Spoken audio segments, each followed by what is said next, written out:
What's up, Gem Knights? It's your boy Milton the Manimal. Gem Mint. We're here for our third iteration of the book review and movie review of V for Vendetta.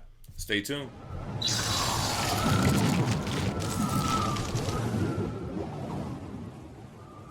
Alright, V for Vendetta, right? We're going to go non-spoilers here. And this is a classic. It's by Alan Moore. Yeah, so Alan Moore, written back in like 1985 or something. I think it was 89. 89, yeah. Something like that. So you read the trade paperback. I have the Absolute Edition. I really like this segment because I'm jumping into stuff that I don't think I would have planned to have read. Yeah, and I think we both kind of agreed that I probably won't read this again. So this was a very tough read for me to get through personally. It was very slow. It consisted of I think it's 10 issues, but they're broken down into books. There's 3 books that they have chapters. Mm-hmm. But the way that the issues were broken down, it was you got 4. Was that how your issues broke down? Yeah. It looked, the art looks the same. And we have the art. I have it playing while we're talking here. So speaking of the art, it's very bland. Yeah, it was very hard. It was very dark. And some characters were hard to distinguish. I honestly wasn't sure which character was which at times. I kind of just kept reading and was kind of I'll figure it out as it goes. Same with me. And when you told me that, I was like, all right, cool. Because you tend to retain better than I do. But, you know V, the guy with the mask. You know Evie. And then everyone else is just government people to me. That's how I looked at it. So basically, this is... it's not your superhero story. At all. Which I think is another reason why we may not have liked it. We're definitely more superhero story kind of guys. Yeah, give me some superpowers or something. Yeah. But, so anyway, it's very political in nature. It's kind of this... totalitarian world in the future where it's post-apocalyptic somewhat, where there was a World War III, and basically it takes place completely in England, and it's sort of a fascist government. Right. It's almost like what if the Europeans won the Cold War kind of thing, right? I mean... Yeah, so... It's like a Nazi regime ran government. Very much so. Very 1984... where the government's always watching you and keeping track of your movements. Big Brother's watching everything. It actually rings true to kind of how we are today. Yeah. And this was back 30 years ago or 35 years ago. Right. So one of the other big themes is, too, they have deemed certain types of people undesirables. So minorities, homosexuals, people of different religious beliefs. Right. So now that I think about it, Alan Moore kind of was what World War II did with concentration camps with the Jews is what happened in this... future with all of those type of minorities like you mentioned. Right. So it's very much a Nazi driven, is it I guess European, just very fascist organization that kind of keeps the people down. The government is broken up into different sectors like the head, the ear, the nose, the fingers, which the fingermen are the cops, which are judge, jury, and executioner on the streets. Yeah, they're very weak on the justice. I mean, they're out there raping girls and taking advantage of them and totally abusing their power. So our guy V, the guy with his mask, who was it again that the mask stands for? There's a guy named Guy Fawkes who back in, I couldn't tell you the day, old times. I'll tell you, it was the 5th of November. He tried to, the 5th of November, tried to blow up Parliament. And it's something that's, remember the 5th of November, and it's very big in British history. That's the mask he wears, and he's kind of this, we find out a little bit later, his background, but he's an anarchist at the beginning for the most part. So the thing that you realize with him is that under this fascist government, they have wiped out any form of art, music, poetry, literature. Yeah. So he has this layer. What's it called? The Valley of the Shadow Gallery. The Shadow Gallery. I always want to say the Valley of the Shadow of Death. Take a look at my life and realize there's nothing left. So in his Shadow Gallery, he has all these books, original paintings. He has music and got a jukebox, got songs. He's got 80s thriller, Michael Jackson on there, off the wall. But anyway, so he brings in this person off the streets. We're not going to get into it, but the female aspect of this, right? And her mind is blown. She's never heard of any of this stuff, and she's kind of one of these lower end people of society where she doesn't really have a place in society. So he's introducing her into stuff that she's never been introduced to before, and he's almost it's almost like she's a newborn in some ways. For sure. Well, she's only 16. Yeah. So actually, we could say he picks So it opens up with her trying to prostitute herself. She's like, look, I'm trying to make money. All the girls are out here doing this. It's her first time trying to prostitute herself. And she tries to seduce some fingermen. Mm-hmm.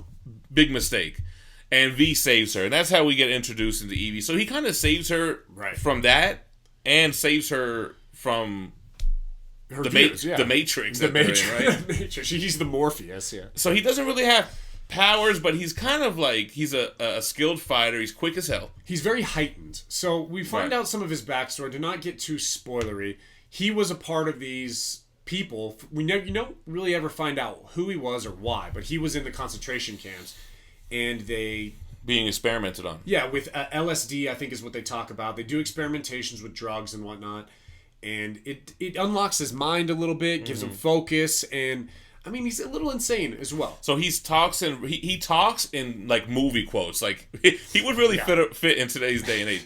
But nah, to the point where it's like riddles. Everything he's saying is a quote from a book or a song or a play. And Evie's like, dude, just tell me what's going on.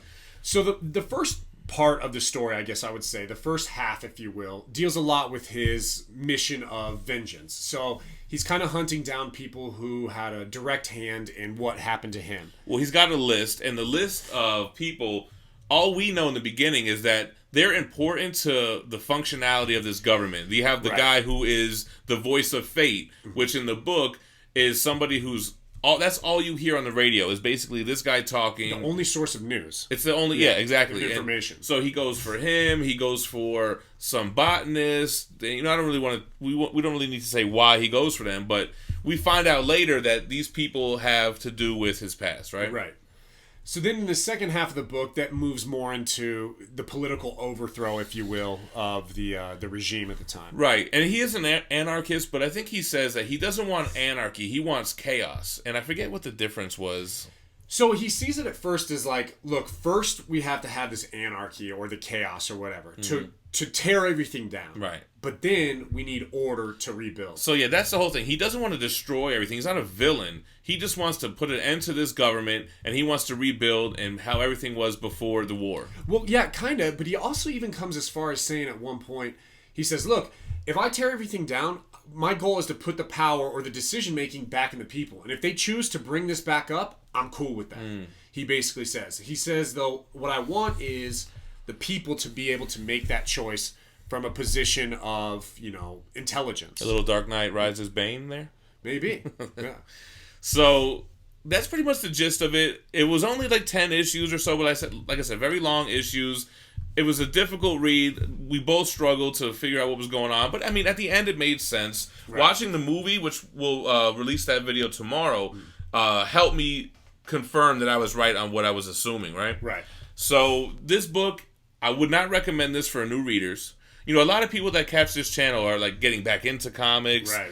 This is, I think, a little advanced. Yeah, I think it's maybe if you're looking for something a little different, if you're a little superheroed out, or you're just not out, but maybe you're just like, I want to try something different. Sometimes you need a palate cleanse. Yeah. And I get like that too. When I read Scalped, I was like, man, this is like a drama, and I cleansed my palate by reading some Spider-Man, and then I jumped back and I loved it. So yeah, if you're superheroed out, and this is a good political story, Alan Moore is great. He's one of the greats, considered one of the greatest writers. Got to be like top 5 or something, man.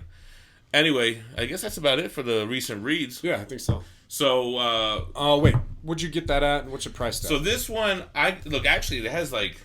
Did you buy it used? Or no, I bought it new off In Stock Trades. When I first found out about InStockTrades.com, where Omnibus Absolute Editions, everything's like 42 to 50% off.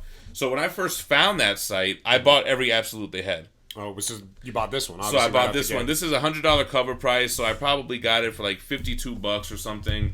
I had bought like 15 at one time. Mm-hmm. But it might still be on In Stock Trades if you want the Absolute. This one of these books that while I was reading it, I was like, ugh. But when you're done, you feel like accomplished. It's like another notch on the belt. Yeah. You knocked out a classic. And, I mean, it's funny. Not only I think it does age well to the point where it almost like he prophesized a little bit. It still echoes themes that are existing today. Exactly. So this one, if you're looking for something a little, cheaper, I got this. I don't even remember where. Probably Amazon, $19.99. Probably even cheaper than that. You probably got In Stock Trades for $10. Yeah. everything you could need. It's a little bit obviously broken more down and just not as nice and great collected edition. But it's the same stuff. It's just what you need. So. The same stuff. So check it out. Drop us a like on the way out. Drop us a comment. What did you think of V for Vendetta? Have you read this before? So let us know. And make sure to subscribe to the channel for more daily content. Like I said, tomorrow we're going to drop the movie review of V for Vendetta to kind of tie it all in. Give us some suggestions in the comments on what we should do next for our recent reads and movie reviews. And we need a name for this segment. I know, something clever. I'm a little clevered out. Person who comes up with the most clever idea will probably win a prize. Yo, we'll mail you something for sure. Yeah.